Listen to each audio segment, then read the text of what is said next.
Hello and welcome back to Antonia's Blissful Corner. I'm here again with Dr. Pratt, my coach. And today, of course, the topic is going to be introvert because that's what we are. We're introverts. And today we're going to discuss introverts being present and behind the scenes, which is where we love to be. Dr. Pratt, welcome. Thank you. Thank you for having me.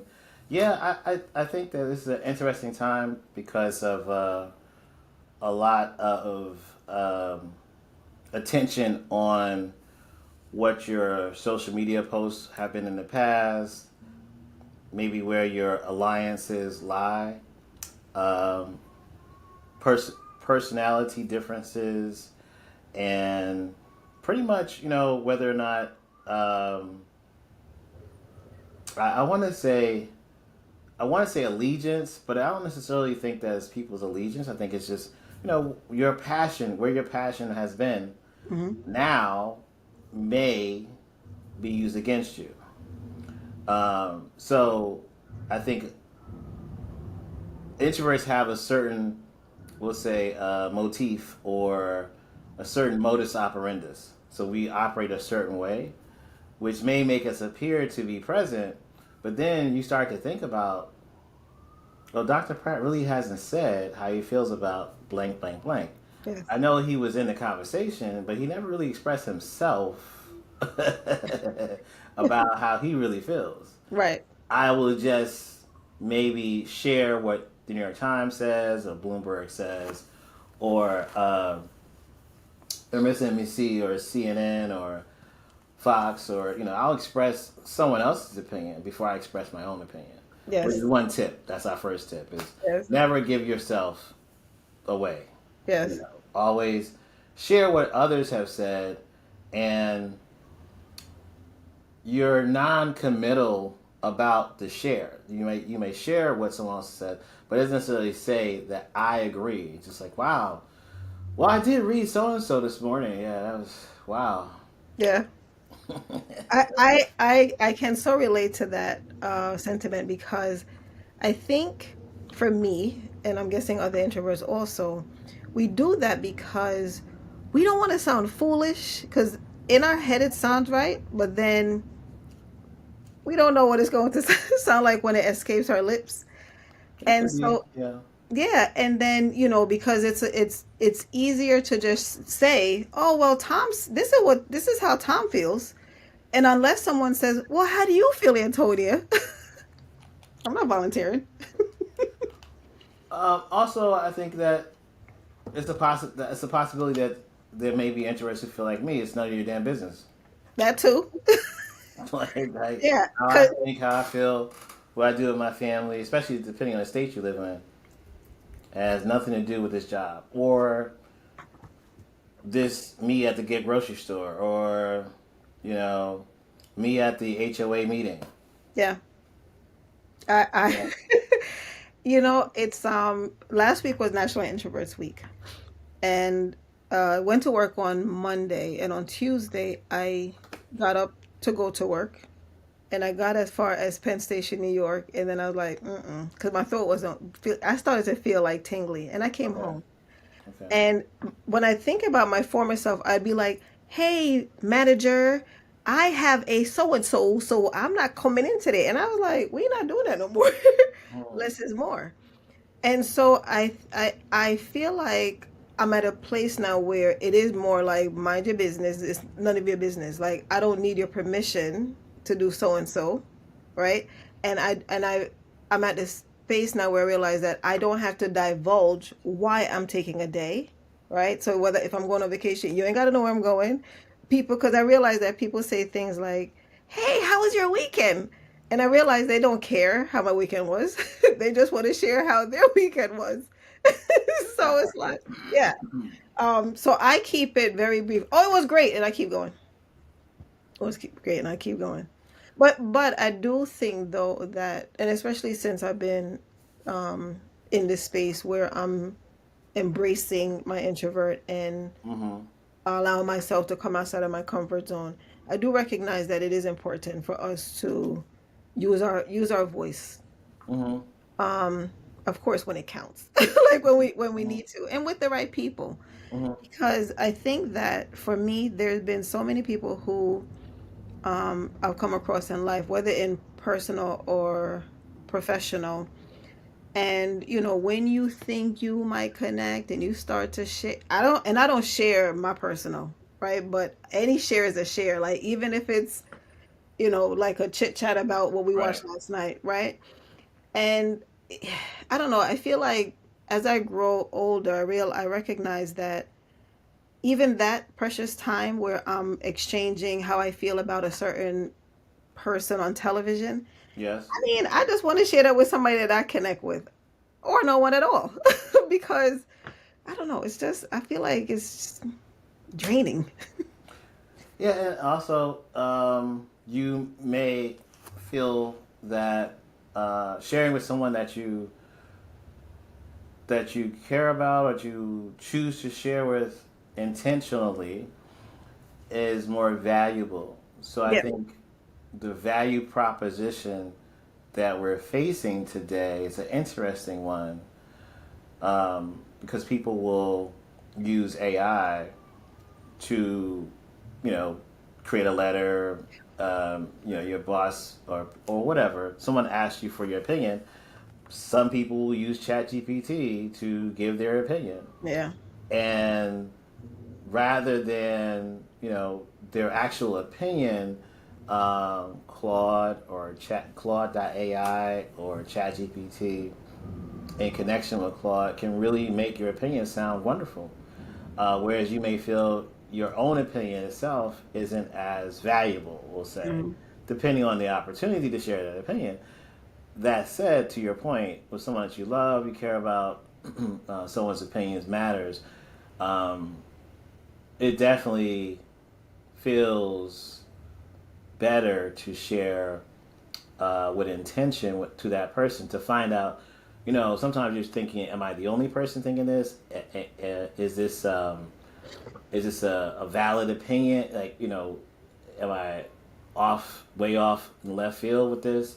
And so to get that feedback from a person who isn't close to you or isn't, I don't want to say doesn't matter, but their opinion may not matter.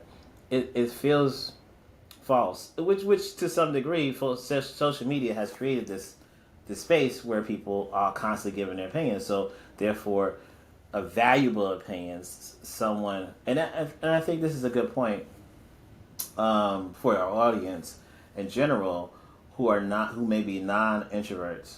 Um, Stop giving your damn opinion on so much stuff.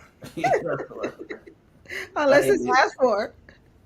right, and it because when you do, I'm a part of for the last 2 years I've been part of a survey company that asks my opinion every week on different things, and I get paid to do that.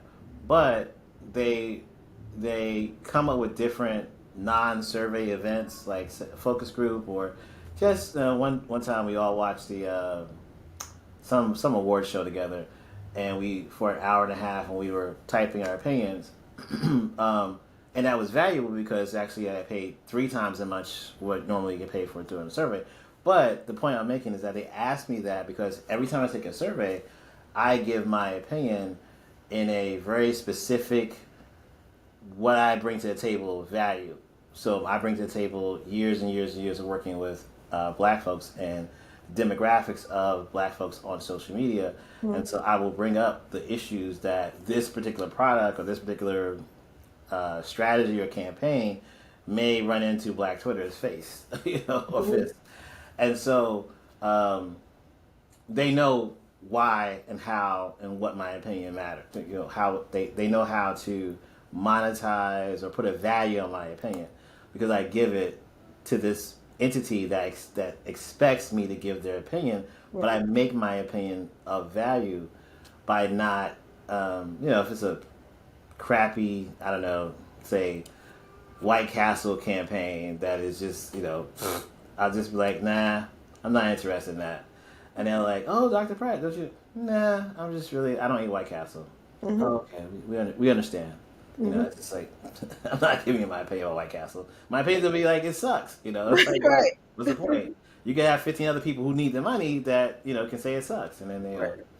but anyway, So I think that people's, to your point, definitely choosing how when you show up to give that opinion and why you're giving that opinion, that makes that opinion or your words or you really more valuable. Mhm. So less is more. Yep. I agree. And it's kind of like at work when, because at work, within my group, I'm the one that is usually quiet. Whether Uh, we're meeting on Teams or whether mhm, we're meeting in a room in person, mhm. I'm always like tight-lipped. And unless they say, Antonio, do you have anything to add? I'm usually like, no, no, because I don't know. I've always been that way. Where I just first of all, I don't want to lengthen the conversation more than it needs to be. And then I feel like sometimes,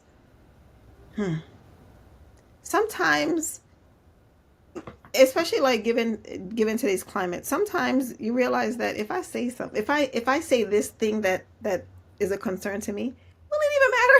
Like, will they, like, will there be any adjustments? And if it is something though that is urgent to the team, then I will speak up. Right, right. It's yeah, That makes sense. yeah, and if it's something that may not affect or impact everybody else, then I'll just go and speak, privately.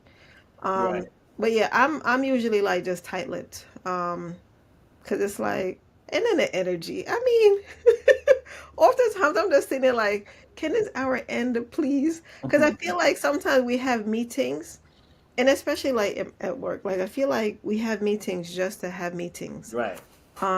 And I've never been a fan of meetings.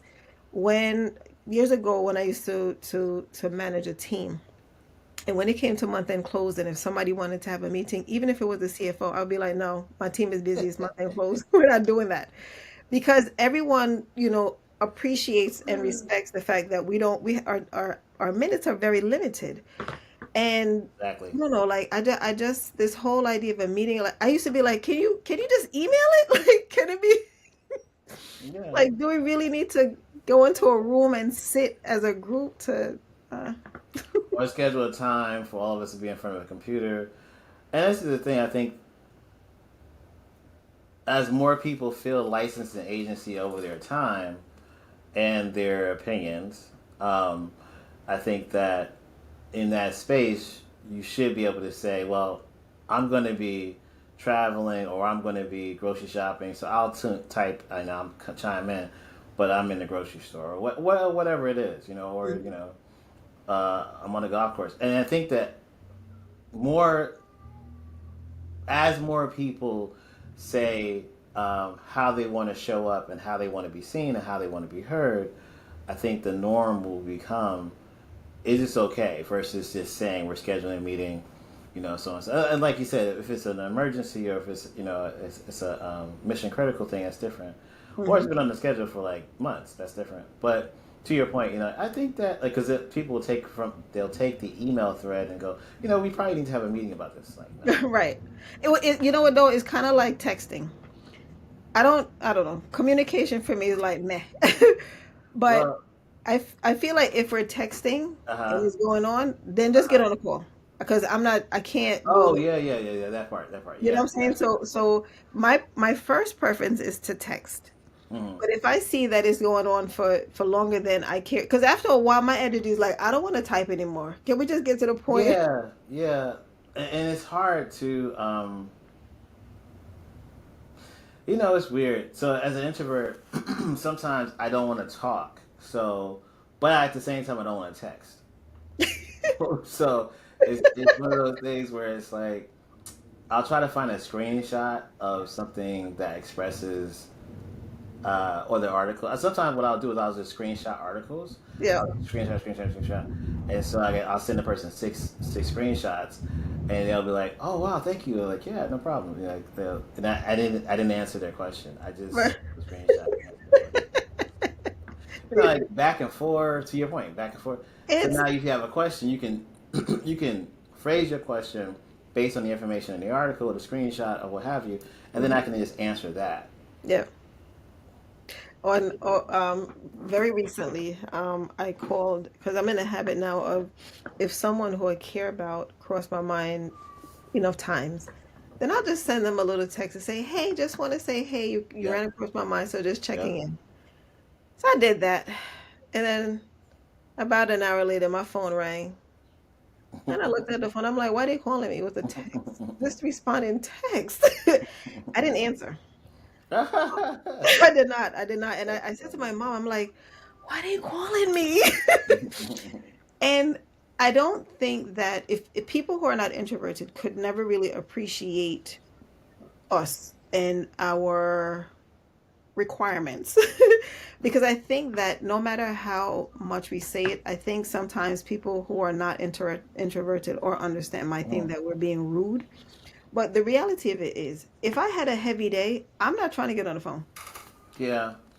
And if it's because I'm doing this thing now, because there was a point in time when I was very busy with church and a women's club that I was in, Right. to the point where I was basically up until after one. They knew I was up after one, so they didn't mind. They would call me. Uh-uh.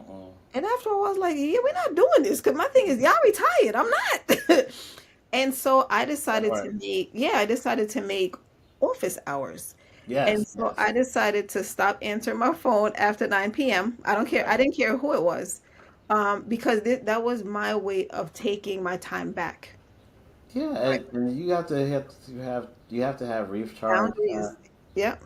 You have to have, yeah, you just even in ecumenical situations or volunteer situations, or you're working for a not working, but you're volunteering at a nonprofit, and the nonprofit is touching people who may have health issues, um, or housing insecurity.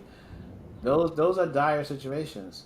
That said, um, because you service those populations doesn't necessarily mean, or doesn't mean, that the dire situation um, has to take precedent over your life. Now that's people choose to show up how they want to show up, and that's what I think people are learning now.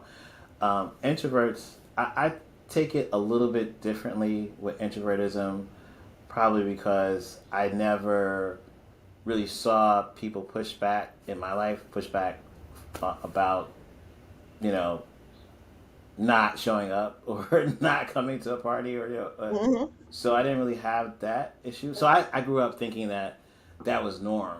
So I That had you two had to go. parents That that you were had to go.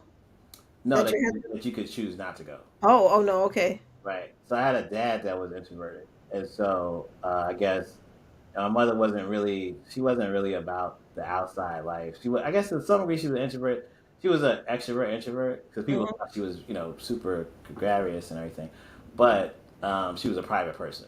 Like that's the thing too, is like if you get to a certain level, and if you're raised by people at that level, they're like, yeah, like you said, 7 o'clock, 8 o'clock, Hmm. don't call the Pratts. Like that was no, if you're not gonna answer the phone. Yeah. Um, you have to go by their house and ring the bell. This is years ago, even before answering machines. Hmm. My parents never had an answering machine ever. I think when they never turned voicemail on. Like Hmm. so um, it was. I saw anyway. My point is that even when I got out into the world on my own and dealt with people, I, fortunately, knock on wood somewhere, I was very blessed to have people that really set limits and boundaries. And the oversharer, or the out of bounds person, I didn't really come in contact with them. That Hmm. wasn't really in my circle. There were definitely some, because I was on radio, so there was definitely people, and part of the New York radio scene. There was a lot of Hmm. Funkmaster Flex and Star and Buck Wild. There was a lot Wendy Williams. I was in that era, so it was a lot of oversharers and a lot of people who didn't respect boundaries.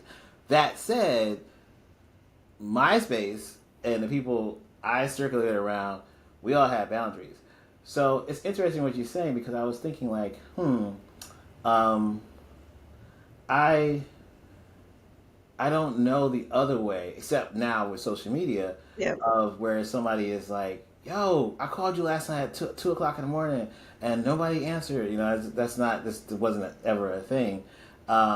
Or when people call, they just leave a voicemail, or they'll text, and I don't really get it.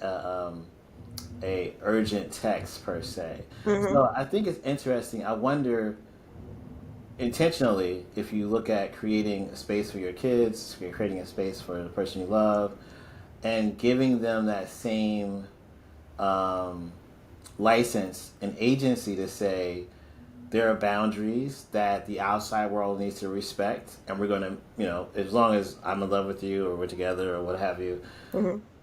those boundaries you can set, and you should, and regardless of the situation, regardless of Absolutely. how, like some obviously some jobs where you're a surgeon or a doctor, people have to reach you, but for the most part, if it's not mission critical, It then can wait. it's up to you. Yeah. Yeah.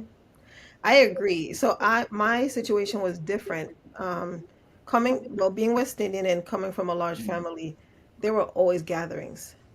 Right. There were always gatherings. So there were no, and people would just pop up. Yeah, yeah. Yeah, like when I think back to when I was growing up in Hackensack and my Oh, that's stepfather. right. I was about to say you were from Jersey. I didn't realize you were from Jersey because I was then the same. Well, I'm older than you, but Yeah. I grew up in East Orange and Okay. and Irvington, and Hmm. I was born in Montclair. I was born in Montclair Hospital. All right. So see, we were So neighbors. yeah, yeah, yeah. So Yeah. it's real interesting that when you say Hackensack, like oh, Yeah. So when my stepfather's cut, well, anybody, whether it's friend or family, would come to the house, ding dong, I'm like, and I would basically run up to my room.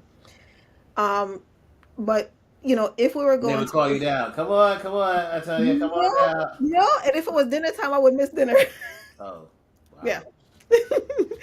And honestly, that actually still happens now. Last year around the same time, someone came to visit, and I'm glad I moved my office from the dining room to a room upstairs.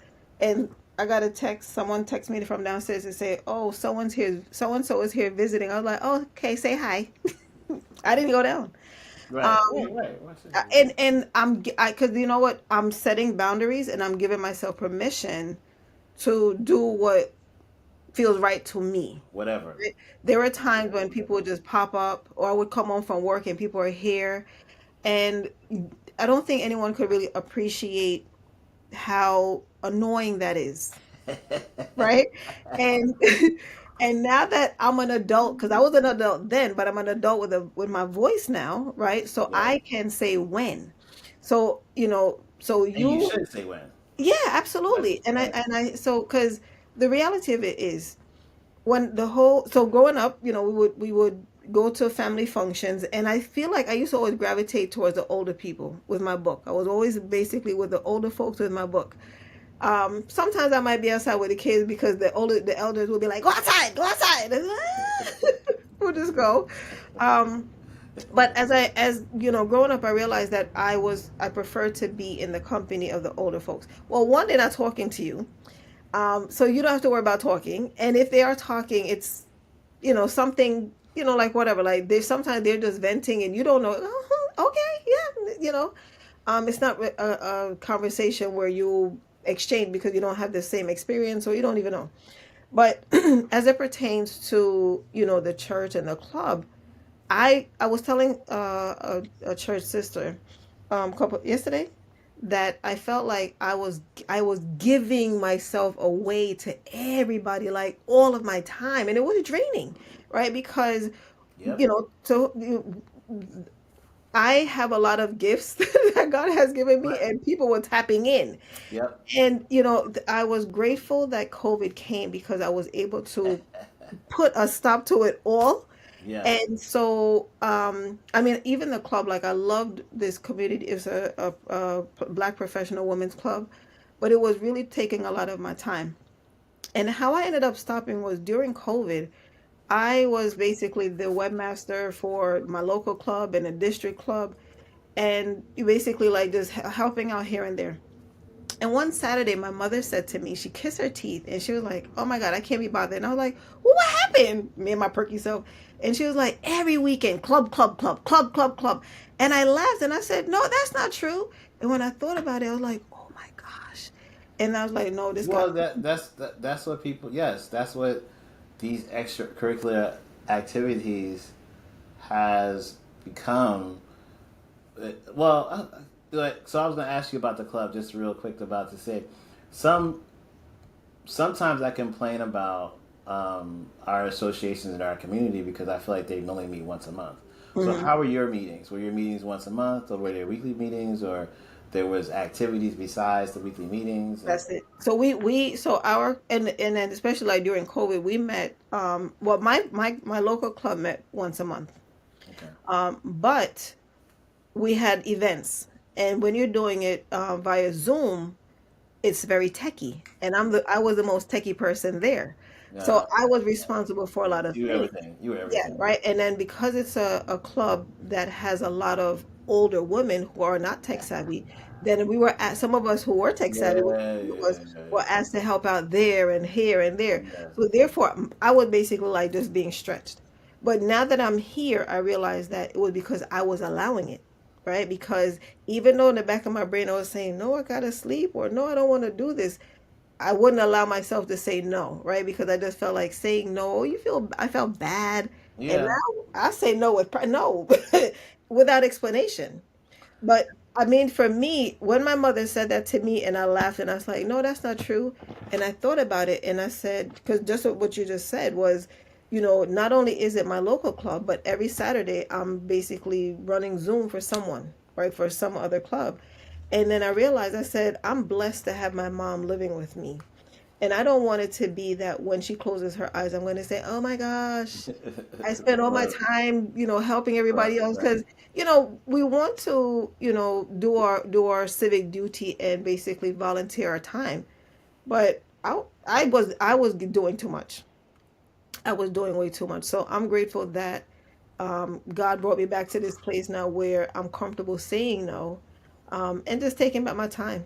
Yeah, yeah. I think that final note, these different companies are pushing for, in person and no more remote. But I think that they're going to find that people are asserting themselves and saying, all right, I'll come in one day a week or twice a week, but my preference is to continue to work from home. And, you know, companies, cities, they're all saying, "Oh, this is terrible. We need people in person." People are not. J.P. Morgan Chase CEO said, he went into a rant. It was caught on tape, saying, he calls in on Fridays, nobody's there, and where are these people at? They're at, they're doing yoga, they're doing meditation. Like, he was just like, they're doing all kind of things, but the work, right? Hmm. And he's talking about he works 72 hours a week or 80 hours a week, and they should. So I think that's the interesting thing about the time frame we're in and what's going to happen to the company. But at the same time, whatever the company chooses to do, the individual still has to decide, how they're going to show up, what what hill they may want to die on, so to speak, Hmm. and that agency and license of, well, I'm reclaiming my time.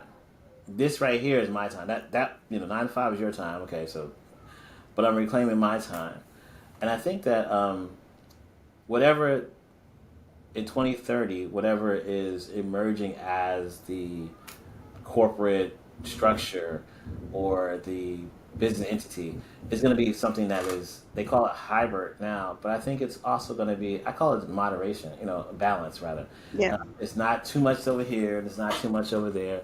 It's in the middle. Yeah. Yeah, you can work from home, 3 days a week, come in 2 days a week. You can Yeah. work from home 2 days a week and come in 3 days a week. You can work from home one day a week and come in four. But Hmm. what you can't do. So I think it's going to be, something like that. But at the same time, I do think mental health and wellness is going to take precedent, um, but especially what we're living through right now, and how that impacts the job. Hmm. And it's a bunch of people who are in this late 60s, 70s, and mid 60s who can't believe that people are saying no. But Right. Right. And at a and certain point, you have to, if you're going to stay alive, you have to say no. absolutely, So absolutely. it is I what it I is. re- I remember being on when you start a job and they give you a phone. They were like, "Okay, this is the work phone, blah blah blah," and Yeah. I felt like I was tethered. Yeah. And it got to the point where I was like, I don't want it. And I remember I was temping someplace, but was a long-term temp. And Mm. my supervisor said, Antonio, you don't have a phone? I was like, oh, that's fine. You should like, no, you should have one. I was like, why? And she explained, so that you can be online. I was like, mm-mm. And they gave me the phone, and it was in my bag, dead most of the time. And now that we're here, right? I've decided I'm not putting work email on my phone. I'm not putting Teams. If Yeah. if it's beyond outside of the work hours, catch me when I'm back online Yeah. because Also, Teams drains your phone too, honestly. So. But anyway, I not funny. mean, Do better. Do better. yeah. If you haven't even been sponsored, but yeah, yeah, Yeah. I just my I guess my final note to introverts is to um find a way to show up constructively. But just know that it's okay to say no. It's okay to push back. I mean, not with attitude. But self care is a thing, and now more than ever, it's very important for you to find your voice and use it. yep. Yeah, it's very important to show up for yourself because no one else will. Um, like Don't that. allow yourself to get caught in a day to day up and down emotional roller coaster that is being played out. You know, stay true to who you are and just do you as much as possible or as much as is in your best interest. And find your. I think one of the things that helps a lot for me, at least, is finding the tribe of people that I can communicate with. This is Yes. why I think Society of Introverts is so important, and what you're working on is so important because there is going to be a need for a place for people, and there's really I don't know that many. Yeah, I love how people are starting to. I don't know if you've seen this, but people are starting to use the word introvert as a way to sell a product. Mm-hmm. But what they're not selling to me is a space for introverts. So Right. they're selling like, oh, this is a great way. If you're an introvert, you can sell this way. Or if you're an introvert, you can do this. You can do it. But they're not selling like there's a whole group of introverts that all come together and we Right. support each other. That's not being sold yet. Right. We're gonna get there. Exactly. Well, anyway, thank you so much for joining us today for this very important topic. We do appreciate your support, and we will see you next week. Please share in the comments below how you're showing up for yourself. Like and subscribe, and share this video. Thank you, Dr. Pratt. I will see you next week. Bye, y'all. Bye bye.